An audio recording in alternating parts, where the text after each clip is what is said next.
Well, they say save the best till last. We're not quite at the end of the flat season, but we are in terms of the championships. And when they 15 years ago decided to launch Champions Day, it was for days like this we've got at Ascot this weekend, because without doubt, probably the best single days racing I have seen on the flat for many a year. So who's who of the sprinters, the middle distances, and the stayers all turning up to lock horns for one big final payday at Ascot. As always, Frankie and Jason alongside me say please like and subscribe if you like the Punters Guide. Don't forget, very soon we'll start our Road to Cheltenham series when we turn to the jumps. But boys, I'm so glad to have you on board. Jason first, Champions Day by name, Champions Day by nature.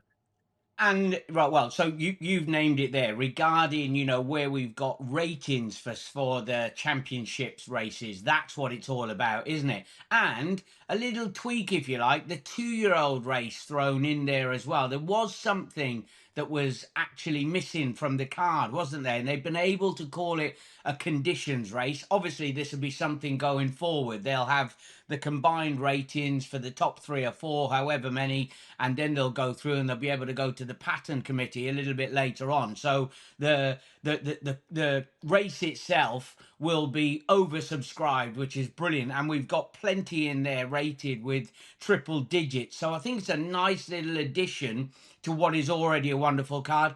And pray the ground is going to be perfect. It's going to be flat racing condition. That's what we want. It is, and for Frankie, I think we've got Frankie. Is Frankie still with us? Because you're right. I can certainly the hear ground you. could be key, couldn't it? So often we used to. Yes, he's back with us. Frankie, just talking about the ground. So often the ground. We're moving on the inner course. It's been heavy. Looks like we've got decent ground for decent fields. Yeah, it makes the difference, doesn't it? Because you get a fair crack at it with most horses rather than getting to the end of the year and your factor chevals start getting talked about and it's all sort of soft ground bias. Whereas, as you've mentioned, gents, it's packed fields, all with top class horses and fair ground for them all to go and show their best. So it's a proper weekend's racing, and it's always so much fun down there as well. You get a good sort of end of the year feel. It's the last chance for a lot of flat racing fans who live local to Ascot to go and see some of these stars. It brings an international aspect as well. They have the students there as well on Champions Day. So it's always a good mix of people on course and great fun. I'm looking forward to it. It certainly is brilliant. It's all come together nice. That's what it's all about. We're going to start then looking at the action. Before we say cheerio, I want your horse and jockey of the season as well on the flat. We're going to start with the stage, Jason. The smallest field of all, 5 of them. Trawlerman, has he scared them all off?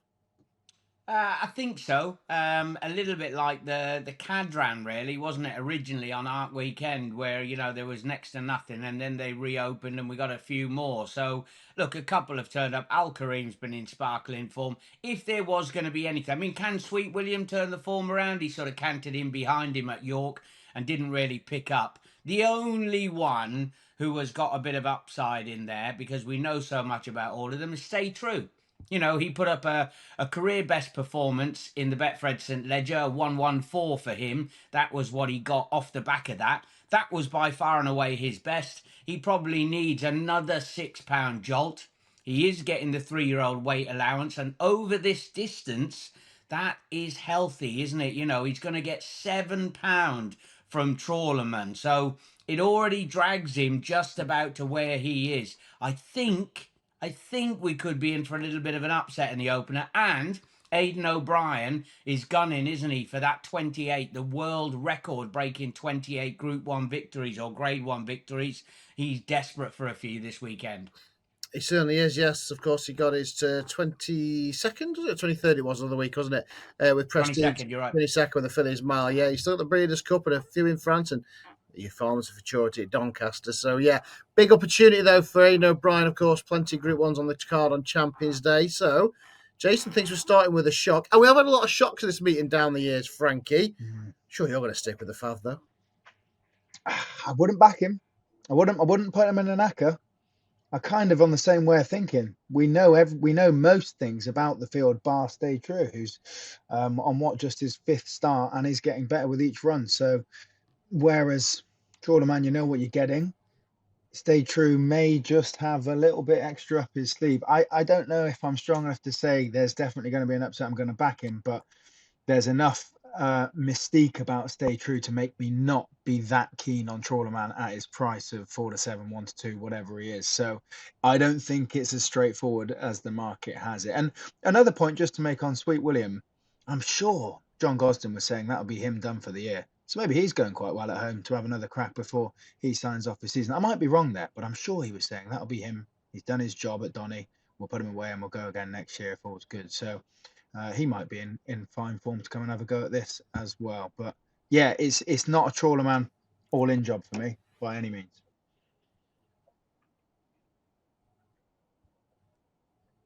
Okay, maybe we're in for a shock then in the opener. Let's move on to that new race. Then you just mentioned it, Jace, the 2-year-olds, a juvenile, nice little addition to the card. I say a nice addition.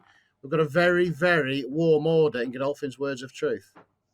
Yeah, I mean, I know that he beat a bit of a talking horse, didn't he, of Jim Boyle's when he won at Newbury last time. And well, all right, it was a career best. He's a small, lean, racy type. That's what he is. But he's bang there. If you see him as a physical, he's not going to stand out in the prelims. He's not going to look better than a Kansas division. Is probably a late addition to this, I should imagine, wasn't he? After bolting up easily enlisted company for my favourite trainer at York the other day. Mission Central, a little bit disappointing from him last time. I've looked left field here. I think we're going to have one at a bit of a price. Not like John and Thady Gosden to throw one in here left field. Siren Suit arguably was a little bit unlucky behind Wise Approach, the Middle Park winner, when he ran at Ascot on his second start. Given a nice break since then, came out, won pulling a cart the other day at Kempton. Admittedly a tin pot race compared to this, but won really, really well. Why? Why won't Siren Suit give you a big run for your money? He's an each way price. In those Cheveley Park Silks, of course, we've had plenty of success at this meeting. So Siren Suit for John Thady Gosden, had a few winners as well, certainly in the juvenile department this week. Frankie, new race. Are we taking on the Fav? If Jason won't, I will. I really like Division in this, largely just because of how he's progressed since getting beaten. And the only horse that did beat him was Potan for Ammo Racing, who I think was on his third or fourth start, whereas Division was making his debut. And then Potan did go on to mix it up at Donny as well behind Calendar Girl, who's gone on to win. So I like the sort of form line right from Division's debut second, and he's only got better and won 3 on the spin since, and bolted up last time at York as well. So I'm fairly keen on him. I can't have the Fav at all. I don't know why he's so short. Maybe we'll be proven wrong and they'll both just skip him. But yeah, once again, I don't think it's that straightforward. I know I'm only going with the second fave here, but I do like Division, Matt. Yeah, we've got nothing to go on, have we? A brand new race. But say this meeting, we do have a few boilovers, the end of a long, hard season, as you will. That's certainly the case when it comes to the sprint. I remember Don Juan Triumphant when they said a big price a few years ago. And even Kind of Blue was a decent price last year. All the old favourites line up, though, Jason. It's going to be fast and furious on this ground. Draw could be key. Yeah, possibly draw could be key. I've heard 1 or 2 chats about that. Some people worrying about Big Mojo up in 20, but quite a few of the recent winners have actually come from way up in the double digits, so shouldn't be too much of a problem. You mentioned Don Juan.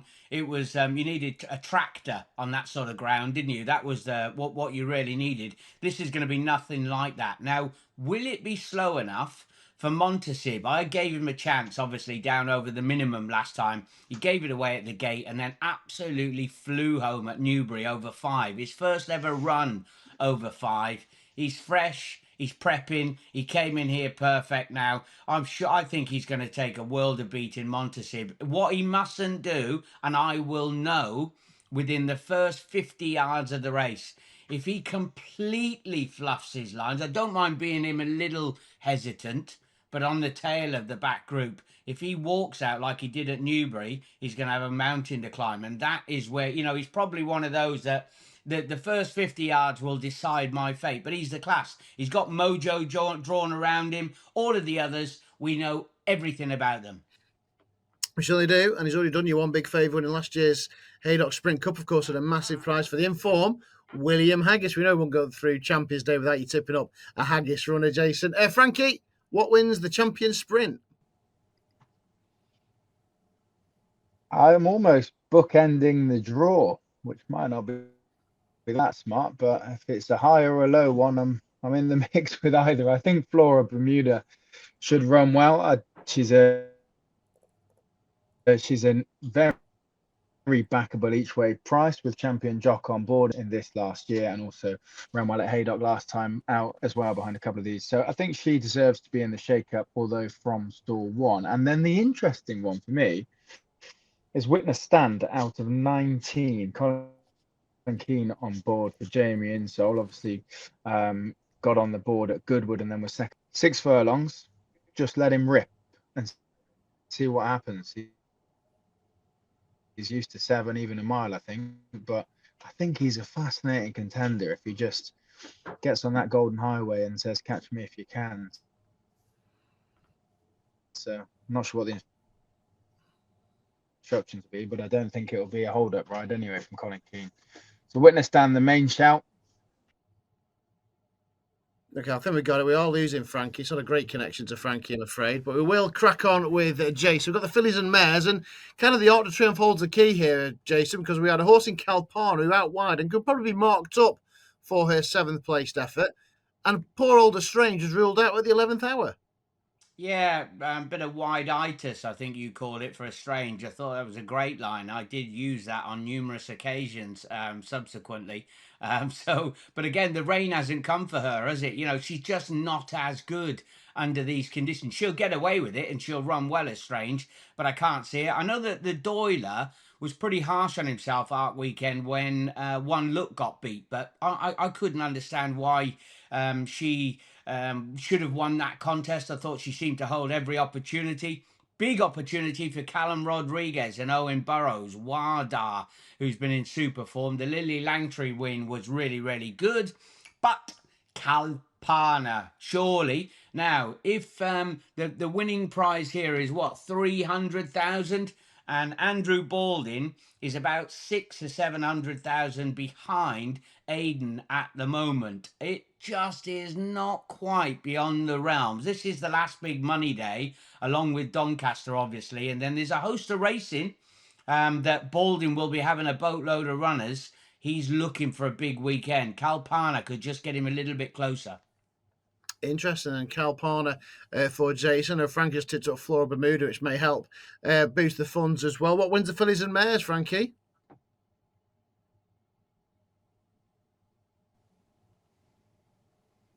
How's my connection now? Still not great. You seem like you're in far, far away land. A little bit behind, I'm guessing. Yeah. I've no idea where he is. It does. One word across to you, Matt, and it will be Calpana nap. That's all we need. That's all we need. Calpana nap. Just for the same reason Jason was saying. I would imagine a bit of wide-itis in the Prix de l'Arc de Triomphe. We'll crack on. Frankie's trying to move, get a better connection. What about the QE2? I mean, talk about the lineup of some of the best milers around. The big question, Jason, centres around Field of Gold. Not been seen since his defeat in the Sussex Stakes. Will we see something special? Is he the horse that we all thought he was going to be? Or has he lost the air of vulnerability now? Well, I think that, you know, the twice he's been beaten this year, they've given, or Big John has given valid reasons, hasn't he? You know, down into the dip, and we all think that, you know, had he started his run earlier, he'd have got away with it. Watch back Goodwood. Now, he really didn't come down the hill, but I tell you what, he wasn't given a hard time in the closing stages, was he? You know, like he really was left alone to come home in his own time.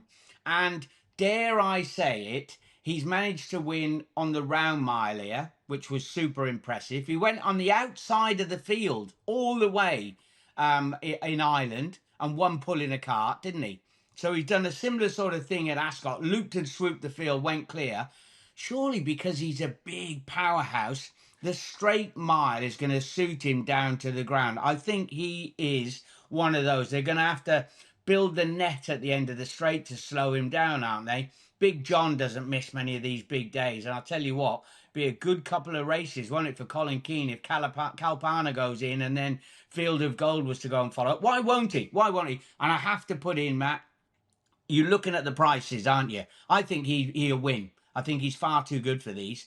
The only one I could work out, and I thought, go back to Doncaster when Dancing Gemini won at the start of the year, and he looked like he was going to have a real good run in this division. Look, he's no Field of Gold, we know that, but he's very good. And if Fred's got him priced up anywhere around about 33, 40 to 1, something like that, he is a huge. I couldn't help myself but have a pound or something each way on him at a huge price. Well, like he was going down the Charing route, didn't he, beginning of the season? Obviously, Charing won this race last year as well. And he's still run okay in tough divisions as Dancing Gemini. And you're right, yeah. It could easily spring a bit of a surprise. Right, Frankie, we got you loud and clear by the looks of it. First of all, before we took the QE2, you said Calpana Nap. You agree with Jason as well. Why is she such a good thing? Oh, I think, well, you go back to a couple of defeats, but one of them being in the King George, that's rock solid form. She's obviously won the race last year, but it's more the two runs that plenty of punters would be disappointed in, which I don't think you should be. One, getting beaten by Giavotto. We know that she has some issues and ground and all the rest of it. That was an arc trial, and even being an arc trial, Giavotto finished fourth. So that form has actually held up. I don't think you can knock that too badly. People probably overreacted because she went off 1 to 2, so it seemed like a massive shock. But Giavotto is a very, very good horse in his own right. And then if you watch the arc, she was 4 horses wide around the entire bend, getting shuffled back. And if you look at the first 4 home, they're almost in tandem. I think it's 1, 2, 3, and 5 are almost in tandem on the rail. Going around that inner on that big sweeping bend just meant everybody on the outside had to get racing a little bit quicker. And she'd pretty much been asked for her race before the winners had even been asked themselves. So I think she's been unlucky. I think she's rock solid. She's best filly and the best horse in the race. Yeah, and your perform stands up. Giavotto, of course, was just ahead of her in fourth in the arc, so that form stands up. So we're all waxing lyrical about Calpana. Jason just made a very strong case for Field of Gold in the same silk, so it could be a good day for Colin Keane. What do you think wins the QE2? The Jubmont double. Yeah, I'm on board. Less because I'm as mad about Field of Gold, more because I just couldn't find the superstar elsewhere, which sounds harsh, Never So Brave. Swan, he's been in for 4 on the trot Group 1s, Fallen Angels coming off the back of group success. Royal Rosalian's been unlucky in umpteen Group 1s. It's a really, really good field. It's really exciting. But is that crop of 4-year-olds, even 5-year-olds, horses that we know and know plenty about, are they as good as Field of Gold, who absolutely burst onto the scene this year, bar a mishap at Goodwood when he was lame? I don't think so. So I'd say he is just a cut above the rest of the field. And you're very right, Matt. I didn't think about that, but it could be a super hour for Colin Keane. I'm just looking at, obviously, Never So Brave at 10 to 1. I'm still amazed that me and you managed to get him beat in a Chester handicap.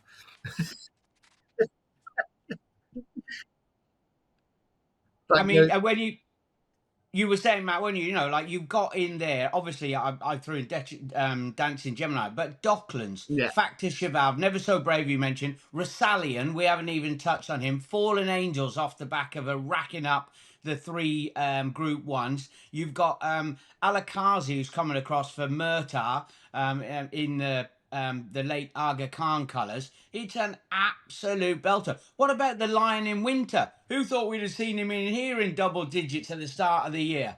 It's crazy. He is, especially there's almost an added element with Sumion on board, isn't there? He's just the complete unknown now. What if he does put in a huge performance? Yeah, it's fascinating. Hopefully there's not. Hopefully this is the one race where we're right and the favourite does hold up, because you could have a couple of horses here that are bigger than 10s, and only once they win would go, well, I can kind of see it, because there's a lot of group horses in here. You mentioned that for the QE2. I think it's similar sentiments in the Champion Stakes itself. Bearing in mind, horses at any price. Almacam, so impressive with the Brigadier Gerard this year. Economics, not seen him since 6 in this race. Sent off 2 to 1 last year. Irish Champion Stakes. We've not been seen up around about 14, 16 to 1. Fox Legacy on the hat-trick and improving at 25 to 1. Almeric, how impressive was she? She's unconsidered 25 to 1 shot. That's because we have got the head of affairs, Ombudsman, Delacroix and Calandagan, 3 stars of the middle distance division, all clashing. And it really could be a champion stakes for the ages, Jason. Yeah, obviously the greatest ever winner, Frankel, many moons ago. But you keep, I mean, how many times I've driven myself mad going back over the replays of Sandown, and then York. Sandown and York have gone back and forth. Right now, what's the reason that one's going to go that way and he's going to turn that form around with that one or whatever? And then it's even come down to the fact you got one's drawn in 4 and the other one is drawn in 9, and it's over 1.25 miles. It shouldn't make a huge amount of difference, but economics is out in 10. They'll be thinking, oh, we're sort of out in the car park there. We've got to try and get over a little bit as they run down to Swinley Bottom. It is such a good race. My heart on numerous occasions kept saying economics is going to bounce back to what we expected, but he, with his troubles along the way and not being able to reach his full potential, is it going to happen for him? We certainly be wonderful if he was to come and win this off a layoff. But Ombudsman, isn't he just going to be able to pick up the pieces late in the day? It's going to be who is the best jockey. There you go. Talk about amping up the pressure. Who's the best rider? Who can handle the pressure cooker situation? This is the end of season, as good as it gets, contest over 10 furlongs. So, welcome to the pressure cooker, boys. And who's it going to be? Sumi or Buick? Who handles it the best? And I think going round and round, Ombudsman's got to be the one, hasn't he? You talk about it being for the jockeys, Jace. I think that ride that Sumion gave Delacroix over in Ireland was of the sexiest moves I've seen in racing for a while. The camera angle probably helped, but the way that he just cut through and went up a gear as he crossed the track, I thought that was the coolest bit of race riding I've seen in a while. And that plays into my bias, I think. I did the same. I watched back York and I watched back Sandown, and you chop and change your mind.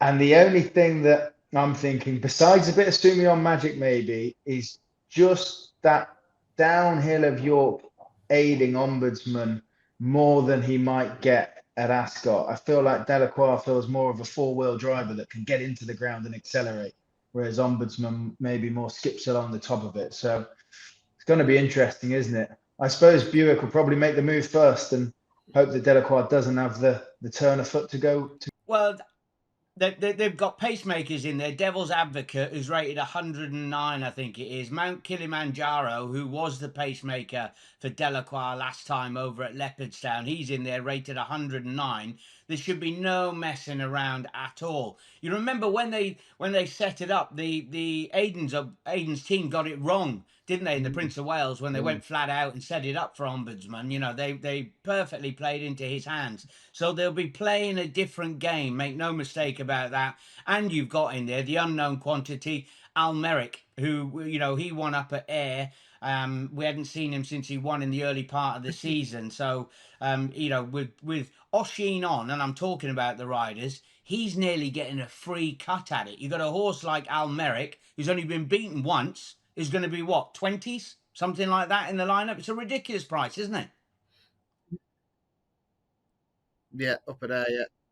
Very impressive. Before we look at the Balmoral, you've mentioned jockey, so now seems a good time. I did ask you for a jockey to name or a horse to that's really impressed you over the last few months this season. So now you mentioned how important the jockeyship is when the money is down, when there's pedal to the metal in the Champion Stakes. Who, whether it be a name towards the top of the tree or somebody coming through, has impressed you most this year, Jace?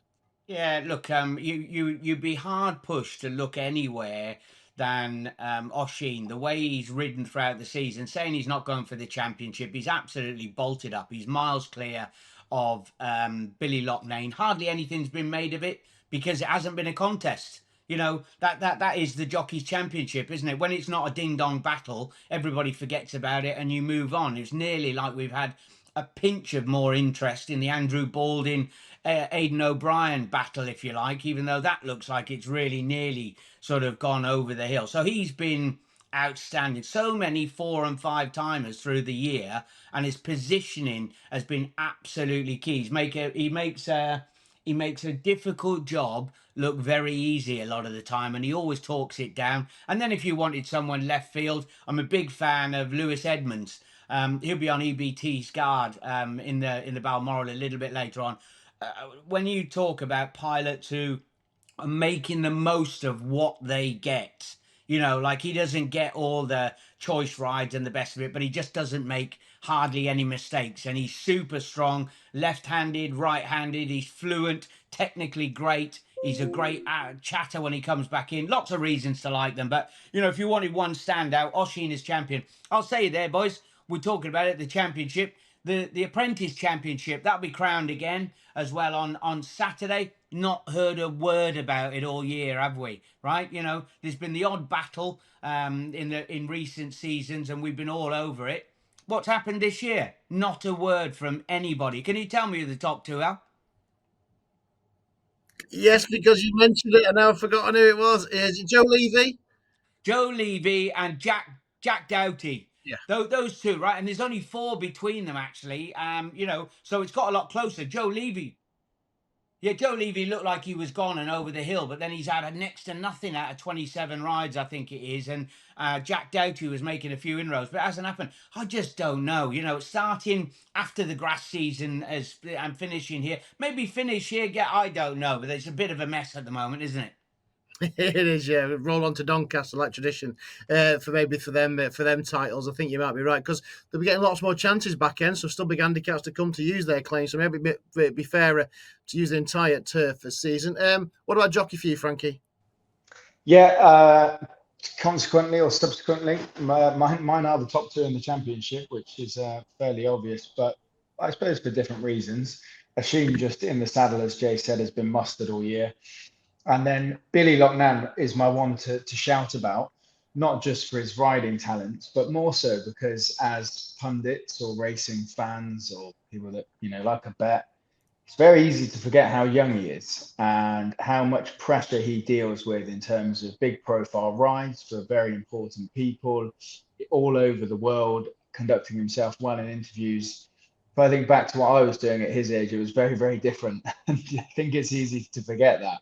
And it's very impressive. Yeah, you have to grow up fast, and you do have to make sacrifices as a young lad. And he's doing a brilliant job of that. So I've got a lot of respect for Bill doing what he does at such a young age and doing it in a great way as well. I bet you'd rather been doing what you were doing at his age, though. Right, let's move. Right, let's move on to the Balmoral then. A proper handicap to get stuck into. All of our old favourites, the Ascot Straight Course favourites, are about to line up here.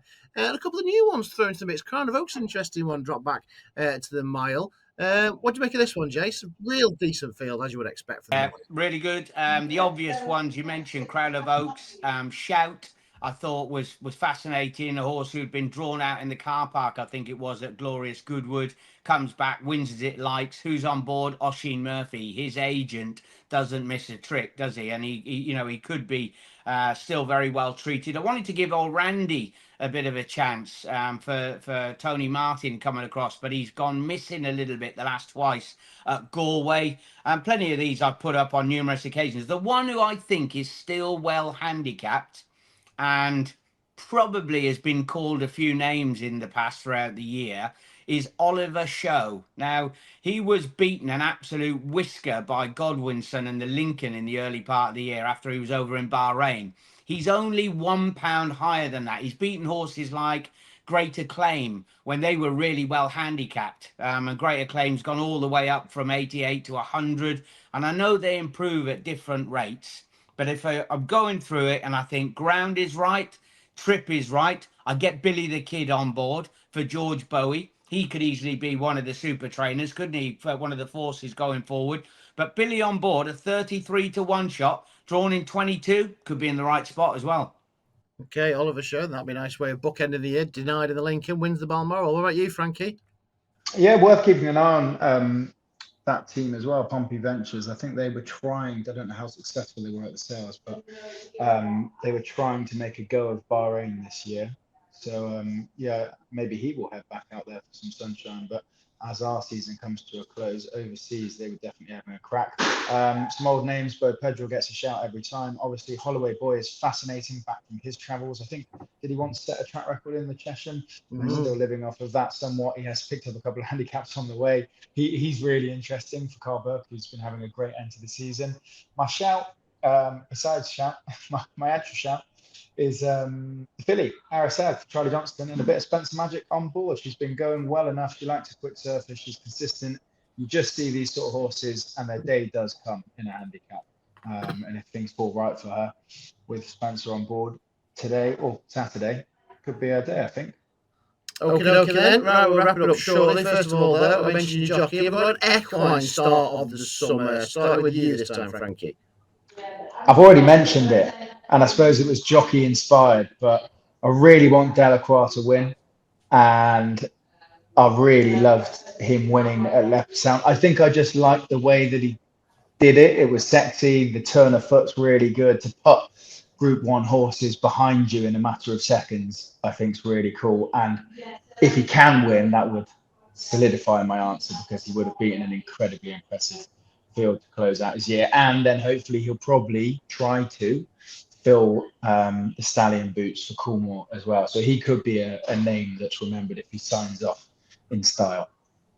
Okay, Jason, equine star for you? I thought I was going to go trainer star. I thought, but it was a man who's trained a couple recently, Harry Eustace, for getting a Group 1 double at the Royal Meeting with Docklands, who we'll get to see, and Sands. What's her name? Sandals. Her Time for Sandals. I think that for a team, and the combined Tattersalls has just been on this week. They're spending millions left, right, and centre.